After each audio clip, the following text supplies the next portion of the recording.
그러면 SBS는 전홍준 대표님의 꿈을 꺾으려고 한 게 아닌가요?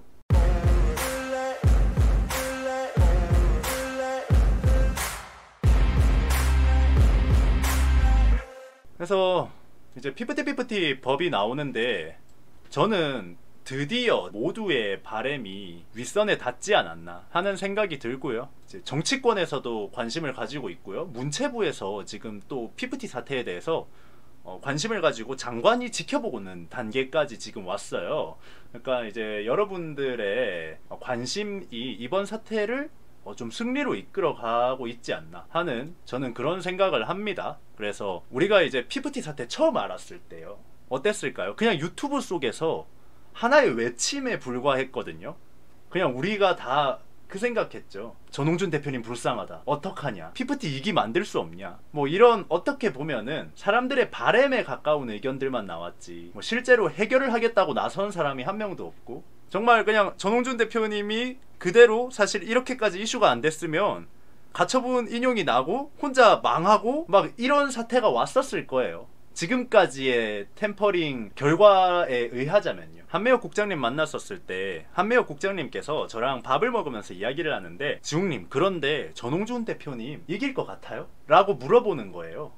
그래서 저는 이길 것 같아요가 아니라 이겨야만 됩니다. 그냥 피프티 건이 아니라 연예계, 케이팝계 전체를 위해서 이겨야만 됩니다 라고 얘기를 했는데, 그때 당시에 한매혁 국장님께서 한숨을 푹 쉬면서 그 얘기를 하시더라고요. 그런데 저는 지금까지 판례로 봤을 때 전홍준 대표님이 못 이길 것 같아요. 진짜 이렇게 얘기를 하시는 거예요. 본인도 이기고 싶다라고 얘기를 하셨지만, 이겼으면 좋겠다라고 얘기를 하셨지만, 그런데 이길 것 같지가 않다, 판례가. 정말 이렇게까지 얘기가 나올 정도로 이슈가 안 됐으면은 피프티는 너무 당연하게 전홍준 대표님을 묻어버리고 안성일에게 갔을 거예요. 거기다가 이제 지상파 방송 3사 중에 SBS에서 그것이 알고 싶다라는 대형 방송까지 이용해가지고 피프티를 옹호하고 전홍준 대표님을 무능한 대표로 몰아가고 막 그렇게까지 했어요. 진짜 세상이 더럽잖아요, 이런 게. 대중들 중에 그 어느 누구도 거기에 안 속아 넘어갔다는 게, 저는 이런 부분에서 이게 뉴미디어의 승리라고 생각해요. 이게 뉴미디어의 승리입니다, 정말. SBS가 이렇게 방송하는 것만 보면 지금까지 올드미디어들이 얼마나 대중의 여론을 마음대로 들었다 놨다 해왔는지, 지들 마음대로 대중으로 움직였는지 너무너무 잘 알 수 있는 그런 사태라고 저는 생각을 해요.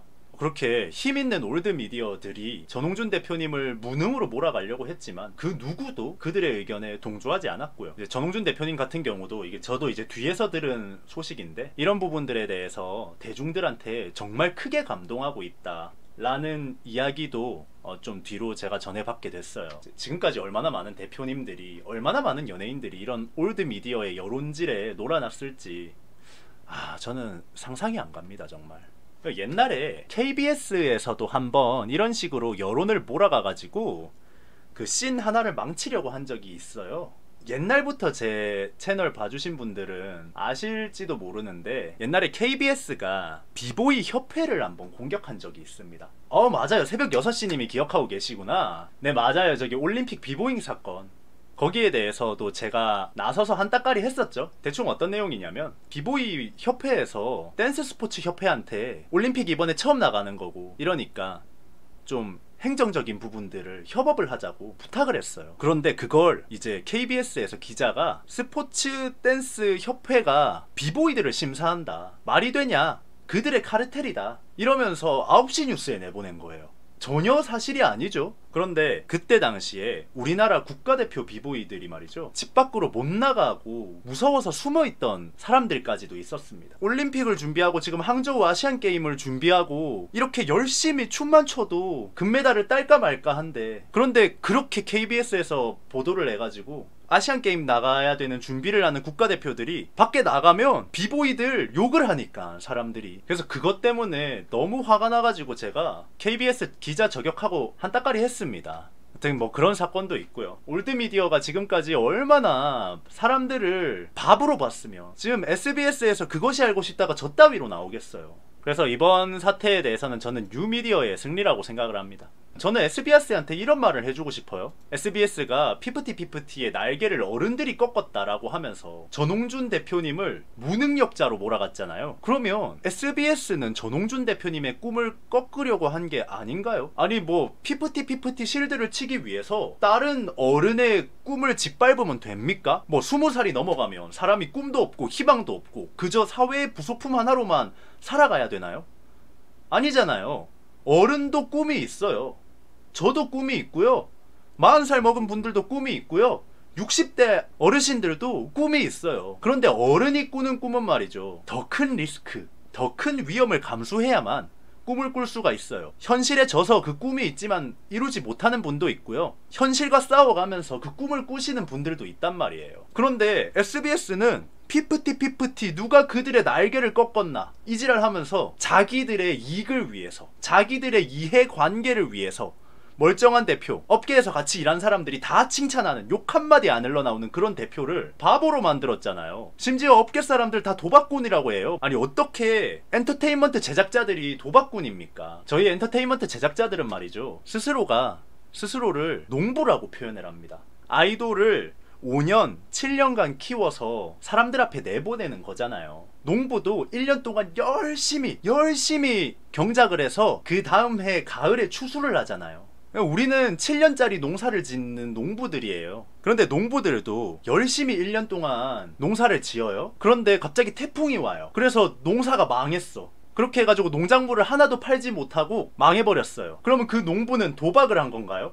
그 농부들 보고 도박꾼이라고 이야기를 할 건가요? 그러면 우리나라의 모든 자영업자분들, 훌륭하신 일을 하시는 모든 분들이 다 도박꾼이에요. 어떻게 그런 말을 할 수가 있어요? 아니 뭐 SBS 월급쟁이들이 보기에는 도박 같았나? 월급 안 받고 자기 인생 갈아 넣어서 아이돌 만드는 게 그게 도박 같았나? 그럼 세상에 월급쟁이 아닌 사람들은 다 도박꾼인데 방송국에서 어떻게 이런 말을 할 수가 있냐고. 방송국의 엔터계랑 연관이 없는 것도 아니잖아요. 엔터계에 대한 단 1마리 리스펙도 없잖아요. 같이 일하는 사람들인데 엔터계가 연예인을 만들어야 방송국이 연예인을 내보내죠. 엔터계가 방송국에 연예인 안 보내주면은 걔네들도 할 수 있는 게 없잖아요. 같이 공생하는 관계예요. 같이 공생하는 관계인데 어떻게 엔터계에 대한 1말의 리스펙도 없이 도박꾼으로 몰아갈 수가 있어요. 그래서 저는 이 사태가 뉴미디어의 승리다. 사람들은 더 이상 올드미디어의 여론 조작질에 놀아나지 않는 현명한 대중이 되었고, 올드미디어의 고리타분한 여론 조작질은 이제는 처벌을 받게 될 겁니다.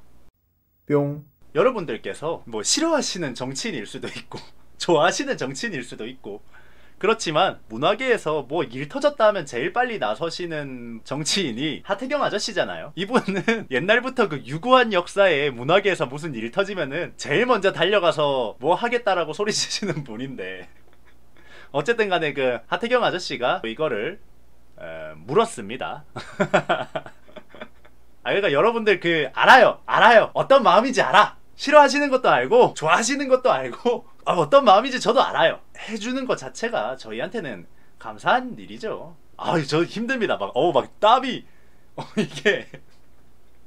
이게 땀이 막 이게 정치 얘기 나오니까 바로 땀이 막 기사가 하나 나왔는데 지승훈 기자님께서 아주 좋은 기사를 이렇게 또 써주셨습니다. 어떤 기사냐면 이제 피프티 법이 정치인들이 관심을 가지고 있다라고 하는 그런 내용이에요. 그런데 피프티 법이 중소기획사들에게 현실적으로 꼭 필요하다, 그런 법이 있고 처벌이 강해지면 겁나서라도 템퍼링이 줄지 않을까 한다 하면서 지금 업계에서 관계자분들께서 되게 반응이 좋아요. 이 법안 제시에 대해서.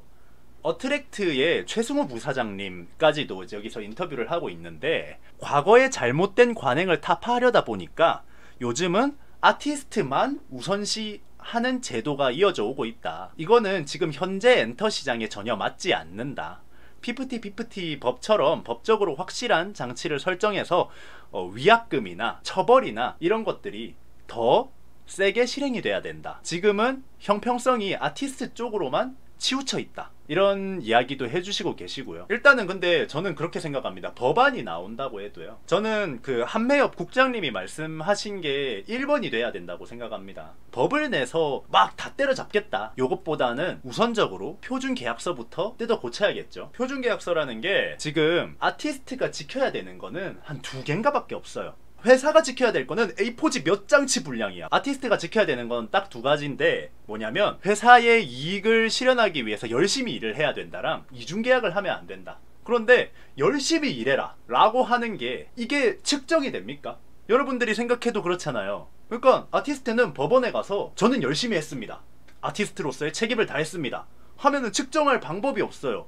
옛날에 프리저처럼 이렇게 눈에다가 안경 달고 너의 노력치 전투력은 5만입니다 10만입니다 이렇게 할 수 없잖아요. 그러니까 아티스트는 그냥 나 열심히 했어요 라고 말하면은 법적으로 아무런 문제가 없어요. 그런데 소속사는 아티스트의 건강을 관리해야 된다, 아티스트의 컨디션을 챙겨야 된다, 아티스트가 원하는 일들을 받아야 된다, A4지 몇 장 분량이 그렇게 있어요. 아티스트는 그 중에 하나만 마음에 안 들어도 가처분 신청을 하고 나가버릴 수 있는 거야.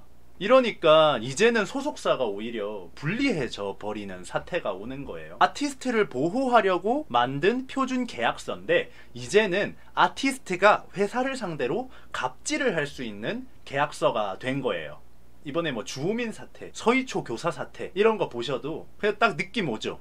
학생들의 인권을 지키기 위해서 만들어진 제도들이 지금 교사를 죽이고 있잖아요. 그런데 표준계약서도 지금 똑같은 거예요. 연예인들의 권리를 지켜주기 위해서만 나온 표준계약서가 이젠 기획사의 권리를 앗아가고 있는 거예요. 이래서 법을 만드는 건 조심해야 돼요. 그래서 제가 제일 처음에 한매엽 국장님이랑 같이 제안을 했던 게 표준계약서부터 고치고 그 다음에 계약 가처분이나 위약벌 같은 것들을 더 세게 가야지 갑자기 무슨 법이 하나 뿅 하고 나와버리면 거기에 대한 부작용도 엔터테인먼트가 겪어야 될 수도 있다라는 거예요. 그러니까 이제는 엔터테인먼트를 또 지키기 위해서 어떤 법이 나오잖아요. 그러면 세상에 착한 사람, 전홍준 대표님 같은 사람, 이런 사람들만 있지 않아요. 그 나쁜 놈들이 이 법을 이용해서 아이들에게, 연습생들에게, 앞으로 계약하는 연예인들에게 어떤 피해가 가는 그런 상황들도 일어날 수 있다는 거죠. 그렇기 때문에 법안을 만드는 건 누구보다 신중해야 되고 정말 많이 공부하고 연구해서 내놔야 됩니다. 그런 점에서 저는 이 피프티 법안이라는 게 정부분들이 제 영상을 보실진 모르겠어요. 일단은 문체부에서 표준 계약서를 수정을 해야 됩니다. 아티스트와 기획사가 공정하게 서로 간의 권리를 주장할 수 있는 표준 계약서를 제정을 해야 됩니다. 그리고 그 뒤에는 법안을 만들더라도 계약 가처분이 너무 쉽게 되고 있는 것들, 그리고 계약 가처분에 대한 법안이 제대로 없어서 가처분이 선례에서 따와서 아니면 여론 때문에 가처분이 인용나는 그런 경우가 없도록 하는 거, 그런 부분들을 보완을 해야지 갑자기 없던 걸 뭔가 만들어서 막 해결을 하겠다 이런 식으로 방향성이 잡히면 절대 안 된다고 생각해요.